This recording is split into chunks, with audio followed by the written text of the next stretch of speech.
several different events tonight, so she'll be back, but she was one of the hosts here and put this together, and so all of us could come together. It's very early in this campaign, and I'm aware of that. I think all of us are like, oh my gosh, it's not till next year, but I'm going to tell you folks, this district is vital. This district, as you know it, is where most of the change happens around development.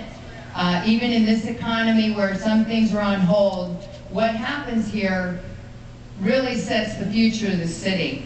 And I have been involved. I see my friend Frank Chu here, who I've worked with at the Department of Building Inspection, was the director a few years back, it's really great that you're here joining us again. Building and development is vital. It's a vital issue in the city, and we need to do it right. Oftentimes, we get one chance to build what we're going to do for our future here. And I have been in this issue. I know about building. I know the developers. We need to really get what San Francisco needs now. And so I am honored to be doing that on your behalf in this district. Also, I spent the morning at City Hall. The budget this year, I don't have to tell everybody, is hurting everybody. In the Department of Building Inspection alone, we cut 83 positions. Many of those are housing inspectors who are on a daily basis out there making sure that the housing in San Francisco is habitable. If the inspectors are not out there in this environment, when people are actually walking away from buildings, leaving tenants without any electricity, without the power to actually live, it's vital that we actually are proactive around these things. I've been working with both Dennis Herrera and Phil Ting to forward protections for tenants in these foreclosed buildings, to hold the banks accountable, to make them come up when they take possession of the foreclosures and let the tenants know. That is a big deal in this district. There's a lot of foreclosures in this district in the bigger buildings.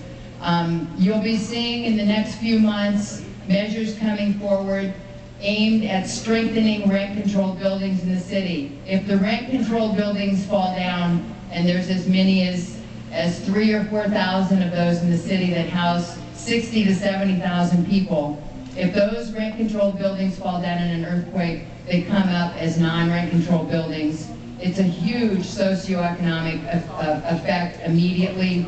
We have the mayor on board and the board of supervisors to forward a seismic strengthening program aimed at these larger buildings and also aimed at single-family homes that need to have strengthening. We need to act now to do that. The earthquake is coming, we all know that. It's only a matter of time. So we're going to have the funds to actually forward that either at probably in June or November of next year. There are also the issues of affordable housing are issues that I've worked on. They're near and dear to my heart. We don't build nearly enough affordable housing. We have an advocate in Chris Daly for affordable housing. I commit that I am going to be as effective, if not more so, in fighting for affordable housing construction in San Francisco.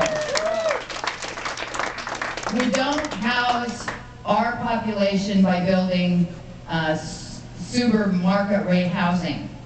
70% to 80% of our population needs rents that are below what the market will bear. So we need people who are creative about finding the funding, working with the development community to get their buy-in and finding ways of making the argument for stimulus money for affordable housing. It's an infrastructure issue in San Francisco and in any urban area, and we ought to be focusing some of the stimulus money on our infrastructure needs, not infrastructure needs that are defined in Sacramento or in Washington. So I'm going to encourage our leadership locally to make those arguments, to get the kind of stimulus that creates the jobs that we need here, the infrastructure that we need here, and we need to do it sooner rather than later because those dollars are already coming out.